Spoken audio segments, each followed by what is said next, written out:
বনি ইসরায়েলের 3 লোক সফরে বেরিয়েছে, মরুভূমির সফর, মাঝখানে তুফান। কই যাবে, কই বাঁচবে? দৌড়াদৌড়ি শুরু। দৌড়াতে দৌড়াতে এক পাহাড়ের গুহার ভেতরে আশ্রয় নিয়েছে। গুহা চিনেন তো? পাহাড়ের গুহা। আশ্রয় নেওয়ার সাথে সাথেই বৃষ্টির পানির ঝাপটায় পাহাড়ের উপর থেকে বিশাল এক পাথর খণ্ড এসে পাহাড়ের গুহার মুখটা বন্ধ করে দিয়েছে। বন্ধ, অন্ধকার। এরা পড়ছে বিপদে। হায় হায়, বাঁচার জন্য ঢুকলাম, এখন এই মরণ। ঢুকছিল কি জন্য? এখন মরণ। বিশাল পাথরের খণ্ড এসে গুহার রাস্তাটা বন্ধ করে দিয়েছে। 3 জন গায়ে যত শক্তি ছিল ধাক্কায়ও পাথর সরাইতে পারে না। হায় হায়, অক্সিজেন ভিতরে যা আছে আধা ঘন্টা শেষ হয়ে যাবে। কি করে বাঁচবো? বাঁচার উপায় নাই। চিল্লা ফাল্লা শুরু হয়ে গেল, কান্নাকাটি শুরু। একজন বলে, তোমাদের জীবনে কার কি নেক আমল আছে? যেই নেক আমলটা আল্লাহর ভয়ে করছিল ওইটার ওসিলা দিয়ে দোয়া করে দেখো কিছু হয় কিনা। সুবহানাল্লাহ কোন? এটাই উপায়। একজন হাঁটু গেড়ে চোখের পানি ছাড়া শুরু করছে আর দোয়া শুরু করছে, আল্লাহ আল্লাহুম্মা কানাত লি আবাওয়ান শাইখান কাবীরা। আল্লাহ, আমার বাবা মা ছিল বৃদ্ধ বৃদ্ধা, আমি পেশায় রাখাল, সারাদিন ছাগল চড়িয়ে রাত্রিবেলা দুধ আনতাম, সবার আগে আব্বা আম্মারে দিতাম, এরপরে আমার ছেলে মেয়ে, এরপরে স্ত্রী। একদিন গভীর রাতে এসে দেখি আব্বা আম্মা ঘুমায়। দুধের বাটি নিয়ে আব্বা আম্মার মাথার সামনে দাঁড়িয়ে রইলাম। ছেলে মেয়েগুলো আব্বা এসে বলে, আব্বা দুধ দাও। আমি বললাম পরে, আগে আব্বা আম্মা খাবে, তারপরে তোরা। ছেলে মেয়েগুলো কান্না জুড়ে দিল, আমি দেই নাই। ফজর পর্যন্ত দাঁড়িয়ে রইলাম। ফজরের আগ দিয়ে আব্বা আম্মা ঘুম থেকে উঠে দেখে তো আমার অবাক, কিরে বাবা দাঁড়িয়ে কেন? বললাম প্রতিদিন দুধ খেয়ে ঘুমাও, আজকে আগে আগে ঘুমিয়েছো, দুধ খাও নাই, তোমাদেরকে আগে দিব বলে দাঁড়িয়ে রইলাম। আল্লাহর ডেকে বলে, আল্লাহ ওই দিন সারা রাত দুধের বাটি নিয়ে মা বাবার শিওরে আমি দাঁড়িয়েছিলাম। ফজরের সময় আব্বা আম্মারে দুধ খাওয়ালাম, তারপরে ছেলে মেয়েদেরকে দিয়েছিলাম, তারপরে স্ত্রীর মুখে দিয়েছিলাম। ও মাবুদ, ওই দিনের এই কাজটা আমি দুনিয়ার কাউরে খুশি করার জন্য করি নাই, শুধুমাত্র তোমার খুশি ছাড়া। ওই রাতের ইবাদত যদি তোমার দরবারে ভালো লেগে থাকে, ফাররিজ আন্না মা নাহনু ফি, আজকের বিপদের দিনে কেউ বাঁচানোর নাই, তুমি আমাদের বাঁচাও। ফানফাজারাত, মুহূর্তের মধ্যে 1/3 বিশাল পাথর খণ্ডটা 1/3 ডান দিকে সরে যায়, এক পাশে সরে যায়। সামান্য আলো বাতাস ঢুকতে আরম্ভ করলো। এখন বাতাস ঢুকে, এখন বেঁচে থাকতে পারবে এই নিশ্চয়তা হয়েছে। সুবহানাল্লাহ কোন? এবার সে বলল, ভাই তোর কি আমল আছে বল। দ্বিতীয় জন হাঁটু গেড়ে আবার চোখের পানি ছেড়ে আল্লাহরে ডেকে বলে, মাবুদ আমার এক চাচাতো বোন ছিল, কানাত লি ইবনাতু আম জামিলা ওয়া কুনতু উহিব্বুহা কাআশাদ্দি মা ইউহিব্বুর রিজাল আন-নিসা। আল্লাহ, সুন্দরী, অনন্যা, অপ্সরী, প্রিয়ংবদা, অনুসুয়া, গুণবতী, রূপবতী আমার এক চাচাতো বোন ছিল, তার প্রেমে আমি ছিলাম পাগল পাড়া, কিন্তু সে তো আমার ডাকে সাড়া দেয় না। অনেক চেষ্টা করলাম তারে পাওয়ার জন্য। চাচাতো বোন আমারে বলে, 100 স্বর্ণ মুদ্রা যেদিন দিতে পারবা ওই দিন আমারে পাবা। এবার আমি স্বর্ণ মুদ্রা কালেকশনের কাজে লেগে গেলাম। বছরের পর বছর চেষ্টা করে 100 স্বর্ণ মুদ্রা যেদিন পেলাম ওই দিন চাচাতো বোনের কাছে গেলাম, যে তার হাতে স্বর্ণ মুদ্রা দিলাম, বললাম চলো এবার আমরা অপকর্ম করি। স্বর্ণ মুদ্রা পেয়ে সেও খুশি, আমিও খুশি। সে পাইছে স্বর্ণ, আমি পাইছি তারে। গোপন একটা রুমের ভেতরে ঢুকলাম, দুজনে জামা কাপড় খুলে ফেললাম, নেকেড হয়ে পাপ কাজ শুরু করব। ইন দা মিন টাইম আমার চাচাতো বোন আমারে বলে, ও আমার চাচাতো ভাই, আমারে তুই আমার সতীত্ব তুই নষ্ট করে দিস না, ইত্তাকিল্লাহ, আমার সম্ভ্রম তুই শেষ করে দিস না, ইত্তাকিল্লাহ, আল্লাহরে ভয় কর। আল্লাহ, ওই মুহূর্তে ফিরে আসা কঠিন কঠিন, কিন্তু ইত্তাকিল্লাহ, আল্লাহরে ভয় করে। এই শব্দটা যখন শুনলাম আমার ভিতরটা কেঁপে উঠেছে। আমি মুহূর্তে তোমার ভয়ে জামা পড়ে ওই রুম থেকে চিৎকার মেরে বেরিয়ে গিয়েছি। আল্লাহ, সেদিন আমি পাপ কাজ করি নাই, সেদিন আমি মনের খায়েশ মিটাই নাই, তোমার ভয়ে সেদিন আমি দৌড়ে পালিয়েছি। ওই দিনের ইবাদতটা, আমলটা যদি তোমার কাছে ভালো লেগে থাকে, ফাররিজ আন্না ফিমা নাহনু ফি, আজকে যেই বিপদে আছি তুমি বাঁচাও। বলার সাথে সাথে 2/3 2/3 পাথরের খণ্ডটা আরো ডান দিকে সরে যায়। সুবহানাল্লাহ পড়েন। এবার আরো বড় ফাঁকা হয়েছে। এবার তারা বেরোতে চেষ্টা করলো, দেখে মাথা বেরোয়, শরীর বেরোয় না, হাত বেরোয়, পিঠ বেরোয় না, পা বের হয়, দেহ বেরোয় না, আরো ছুটতে হবে। এবার বাকি আছে কয়জন? একজন।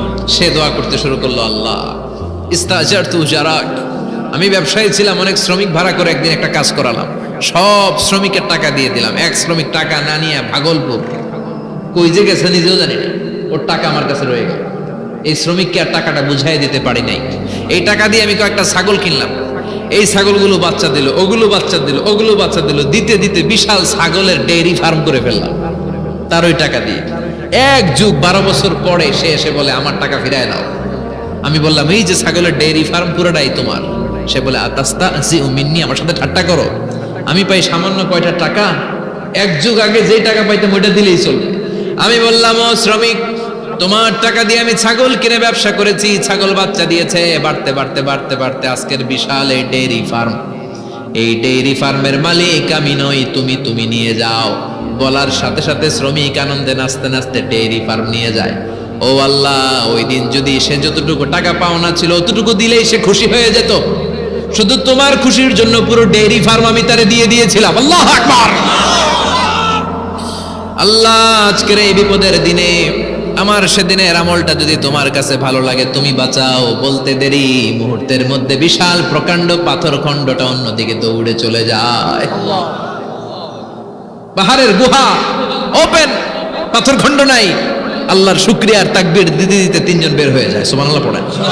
সহিহ বুখারীর বর্ণনা, সহিহ হাদিস।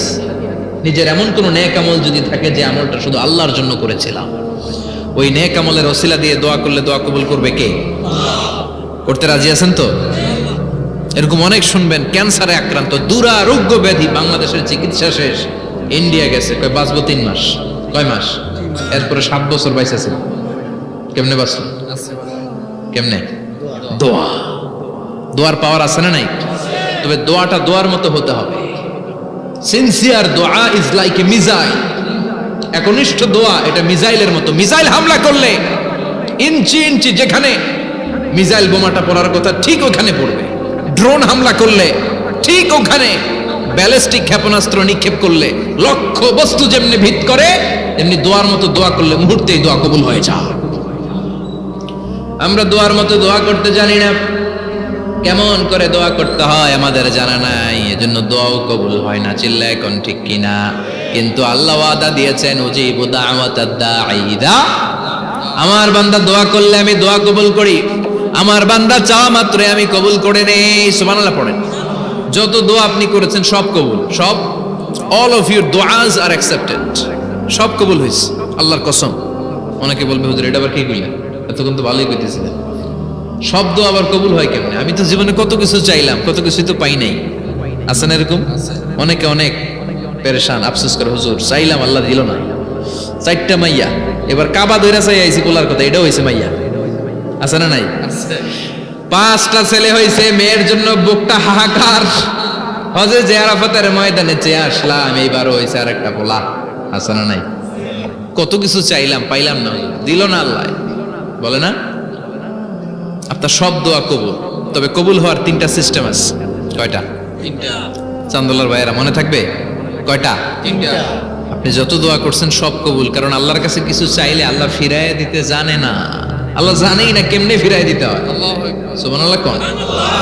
চাওয়া মাত্রই আল্লাহ বলে অ্যাকসেপ্টেড, যা কবুল, দিব দিব না এটা বলতে জানে না, চাওয়া মাত্রই বলে দিব। 3 সিস্টেম। নাম্বার 1, আপনি আল্লাহর কাছে দোয়া করলেন, চাইলেন, আল্লাহ বলে দিব, বলেই তিনি দিয়ে দেন আর আপনি খুশি হয়ে যান, পেয়ে গেলেন। নাম্বার 2, আপনি আল্লাহর কাছে দোয়া করলেন, চাইলেন, তখনও আল্লাহ বলে দিব, তবে এখন না, সবুর, একটু পরে দিব। কখন দিলে আমার জন্য ভালো, আমার চেয়েও ভালো জানে কে? আল্লাহ, পরে দিবে। নাম্বার 3, চাইলেন, দোয়া করলেন, আল্লাহ তখনও বলে দেব, তবে এখনো না, পরেও না, কিয়ামতের দিন যেদিন বিপদে পড়বে ওই দিন দেব। সুবহানাল্লাহ। যেদিন তোর বাবা তোরে চিনবে না, তোর মা তোরে চিনবে না, বন্ধু বন্ধুরে চিনবে না, পীর সাহেব মুরিদরে চিনবে না, মুরিদ পীর সাহেবরে চিনবে না, ইমাম সাহেব মুসল্লিরে চিনবে না, মুসল্লি ইমাম সাহেবরে চিনবে না, কেউ কাউরে চিনবে না। ওই কঠিন দিনে তোরে আমি বাঁচাইয়া দেব। আসসালামু আলাইকুম ওয়া রাহমাতুল্লাহি ওয়া বারাকাতুহু। আজকে আমরা শিখব কোরআন শিক্ষার 29 নম্বর পর্ব।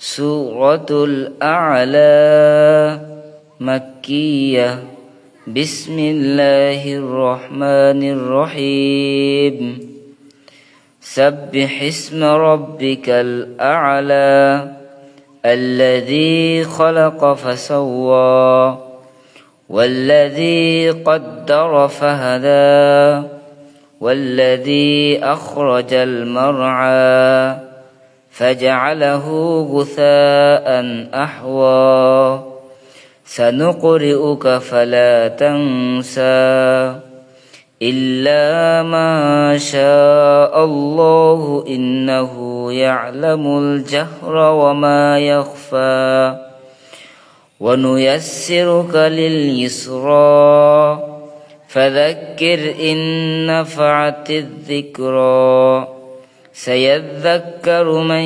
يخشى ويتجنبها الأشقى الذي يصلى النار الكبرى ثم لا يموت فيها ولا يحيا قد أفلح من تزكى وذكر اسم ربه فصلى بل تؤثرون الحياة الدنيا